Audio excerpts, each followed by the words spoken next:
Doctor confirmed my cancer is terminal, my husband is in denial about my end-of-life plans, and now we must share this harsh truth with our 4 kids. I, 43F, have been married to my husband, 40 male, for 13, almost 14 years. We wanted to start a family right away, so we had our oldest, 12 male, right after we got married. Then we had our second, 10 male, and had twins. We've been happy as we can be given the situation. When I was pregnant with the twins, something was off. My breathing became a lot harder than it usually is, which is not the best given I have asthma. I thought it was stress or something, but when the twins were 6 months old I passed out and woke up in the hospital. There the doctor told me I had aggressive stage 3 lung cancer. My husband owns his own business and made sure to tell me that money was no object when it came to saving my life. He was there for everything, but as time went on we had to move in my friend, who fell on hard times, because I couldn't take care of 4 children, I couldn't ride bikes with them, I couldn't swim with them, I couldn't even walk with them. It's come and gone over the past 8 years. My husband got a 6-bedroom house so everyone has a room and even installed an elevator because I can't go up and down the stairs anymore. I've been permanently on oxygen for 2 years now. So it's myself, my friend, my 4 kids and dog. Well, today I had an appointment with the doctor and he said the results of my CT scan were back, as we check on the cancer via CT scan every couple of months. The cancer has spread to my pancreas, liver, uterus and kidneys. There's nothing they can do. I went into immediate shock, but my husband, God bless him, began to talk about different treatment plans, if they could send me anywhere. The doctor said I've been on chemo for essentially 8 years and it's metastasized. There's tumors all over my body. I'm willing to go back to the hospitals I've been to, but I don't want to put my family in debt only for me to die. When my husband asked for a specific amount of time, the doctor said 6 months at best. At that point I fainted. When I woke back up, my husband was beside me and my sister and mother were there too. They all had puffy red eyes, so I know they were crying. My husband saw I was awake and held me and sobbed silently, just whispering it will be okay over and over again. I was in the hospital for a day before they let me out, but I told my husband I want to sign a DNR. He wanted to argue, saying that I was going to pull through. Maybe if it was just my lungs I would believe it, but it's several major organs and I know things only get worse from here. I told him my kidneys would fail, my liver would fail, he and my children will have to watch me die, and if he thinks he can keep me intubated for months on end, he has another thing coming. He then started to sob loudly, saying this isn't fair, we were each other's first and only, we built such a great life together, we were supposed to grow old together, see our grandkids, see the world more once it opens up, that he'd put so much time into his business that should have been spent with me. He was inconsolable. I was crying as well, but oddly I'm not that upset I'm dying. I'm not sure if it's the shock or the gravity of the situation just hasn't hit me yet, but I've already come to terms with this. But I told my husband we need to tell the kids what's going on. He adamantly refused, saying that they're going to find the right combinations of drugs to get rid of the cancer. Well, I don't even know how I'm supposed to approach this situation. I know as soon as I sit them down I'm going to cry and they're going to know something is wrong. At the same time, they deserve to know exactly what's going on with me. I don't know what I'm meant to do here, but my friend told me to come here for help. I'm also looking for advice as to what to do with my husband, as I don't know if I can help him or not. What can I do for him? Can I make him feel better? Any advice is welcome. Edit, the grief counselor is coming over to talk to the kids with us at 3. I hate to jump them after school, but I know they deserve to know. My husband has come to terms and we've signed the DNR. Update 1. So this blew up and I'm sorry, I'm still replying to comments and I don't know how to make an update yet. We had a busy day. We signed the DNR that. We are in the process of working on my will. We are setting up trust funds for the kids, but I think I should go to what happened at around 1:15. My dad, who had abused my mom for 25 years, came over. He was pissed drunk and he had his new wife, a 21-year-old and their 8-month-old daughter. I am not his by blood, as my mom cheated and he used to do things such as blow cigarette smoke into my face and put out cigarettes on me. It's part of the reason as to why my husband and I are so close. I would go to his house when I was hurt and oftentimes he would send me there.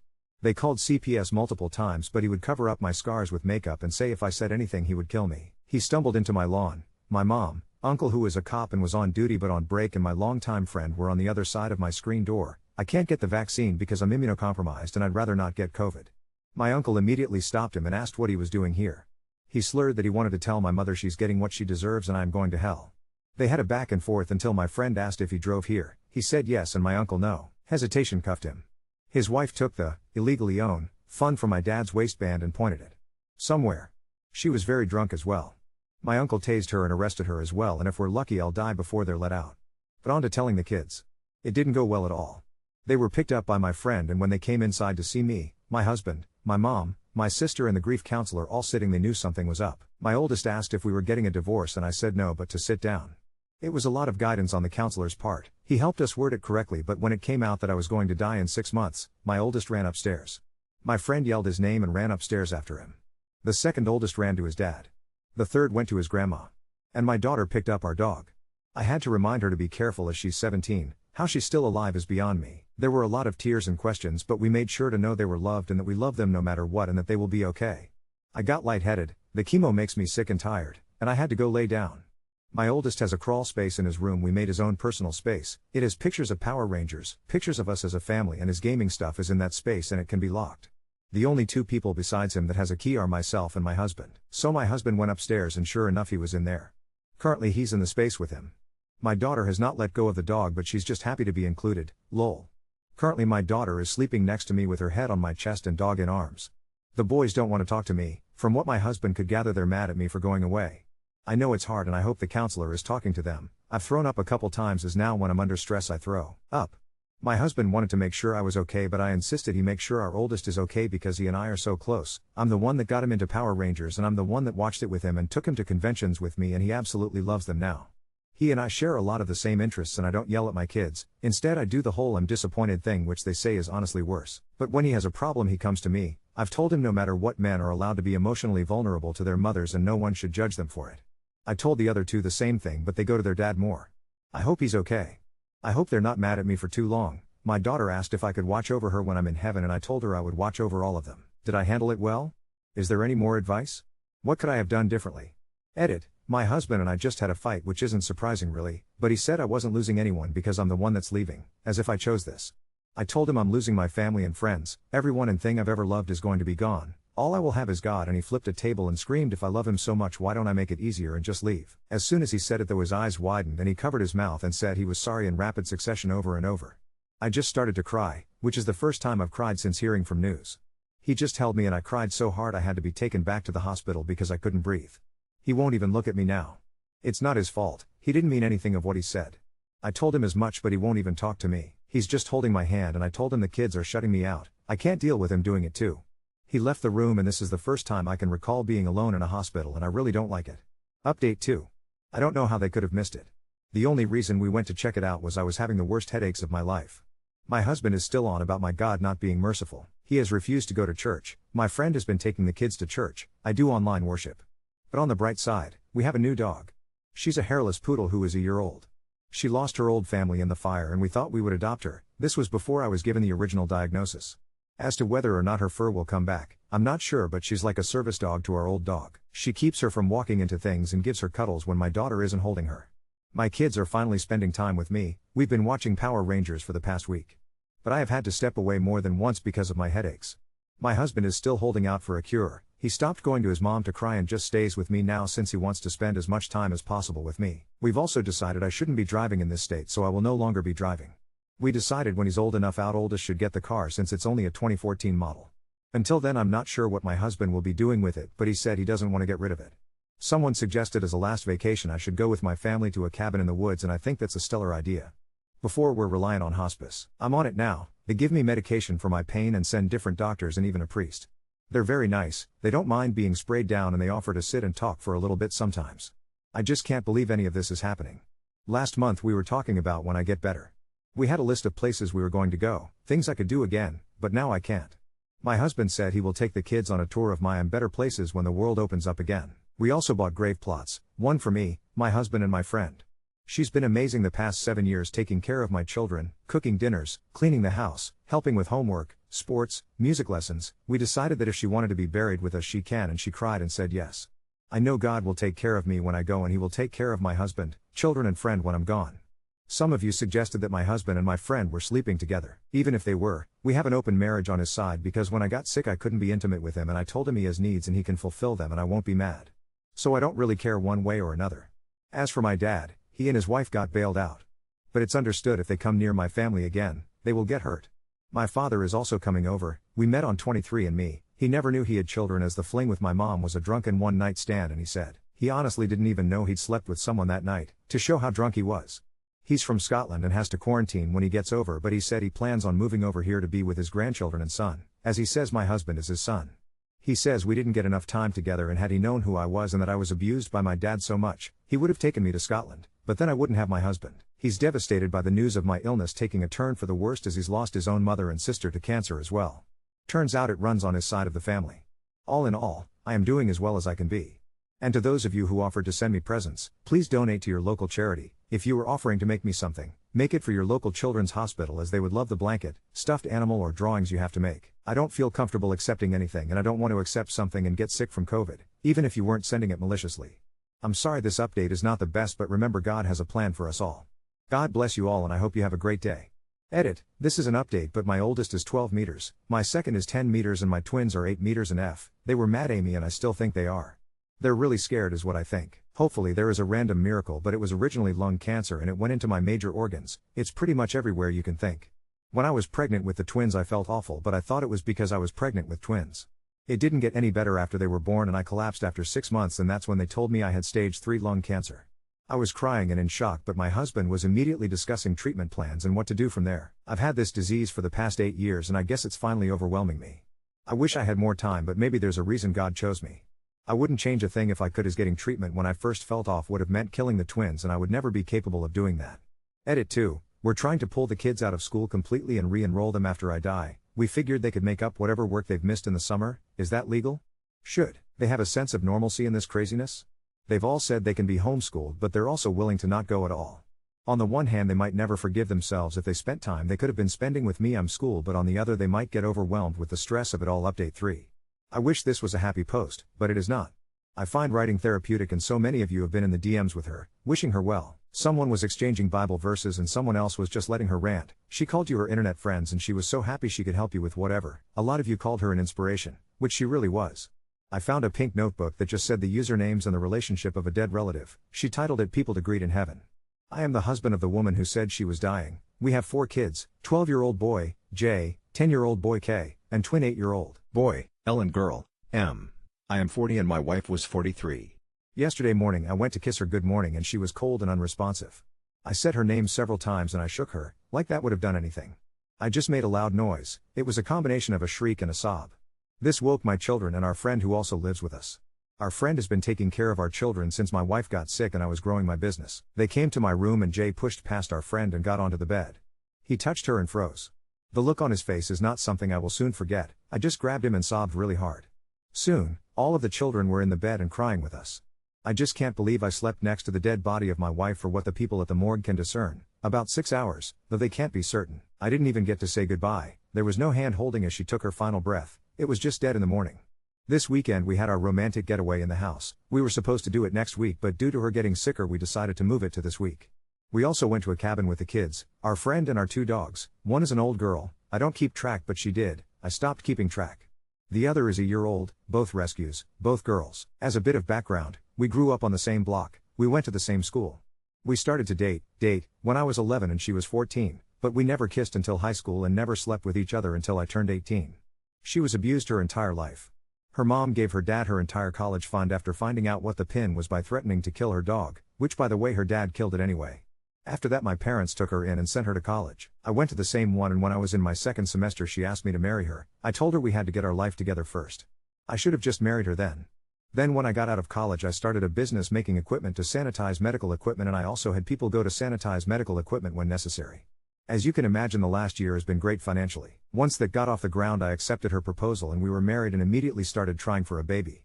Once she said she was pregnant I went crazy and would not stop kissing her. I kissed her belly.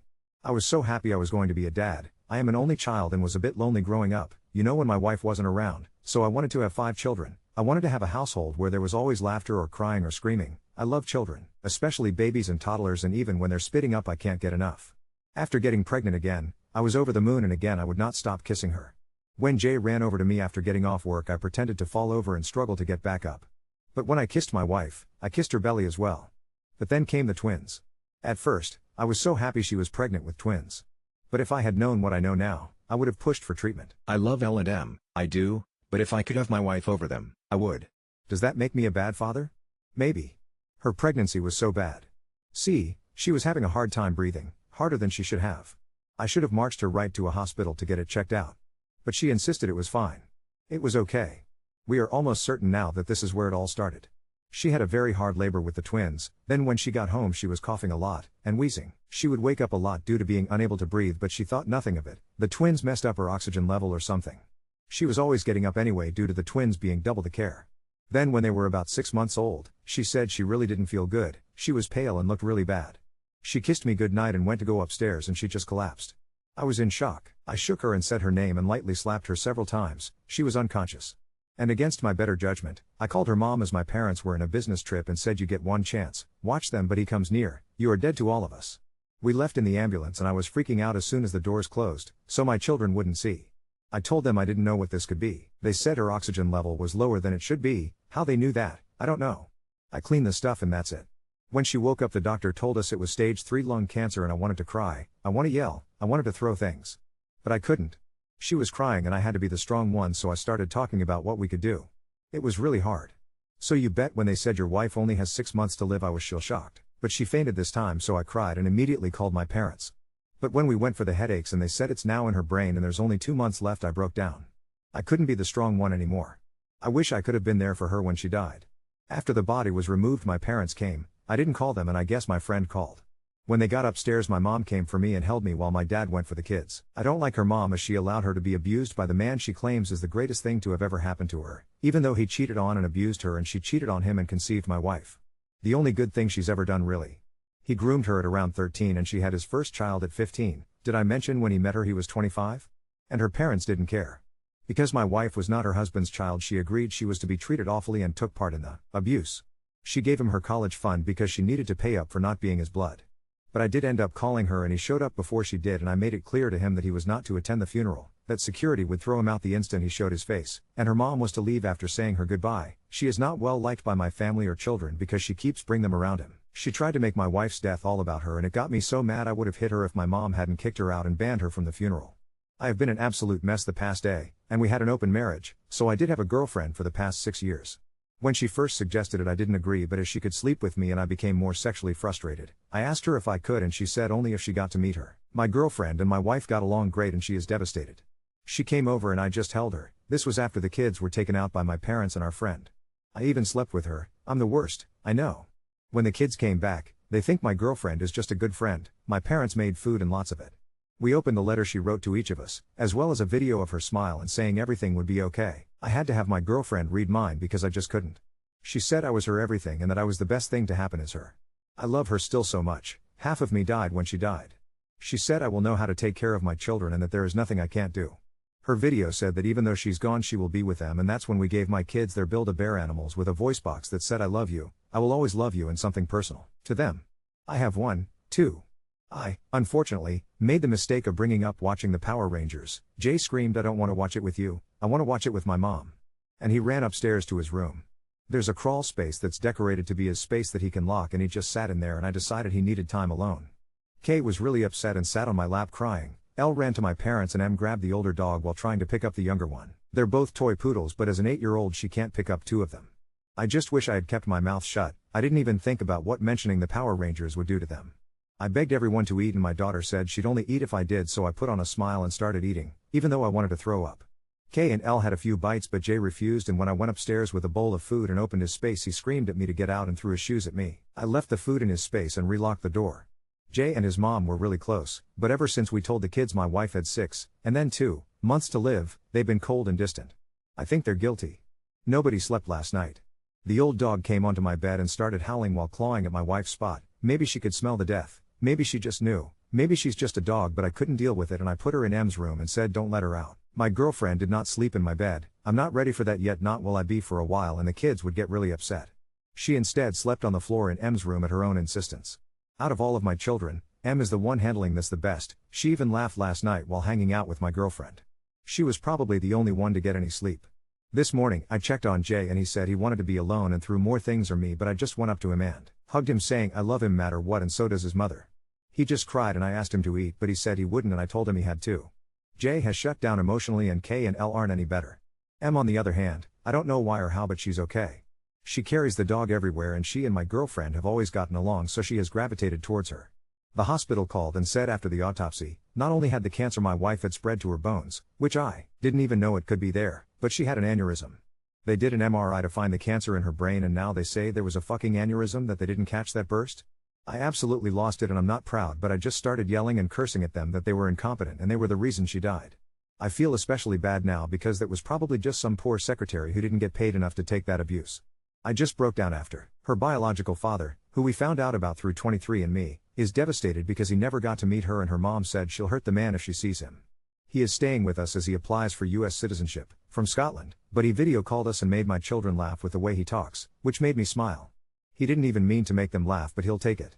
He is coming to the funeral as by the time it happens, which I've reserved a spot for Sunday, he'll have been quarantined for 10 days.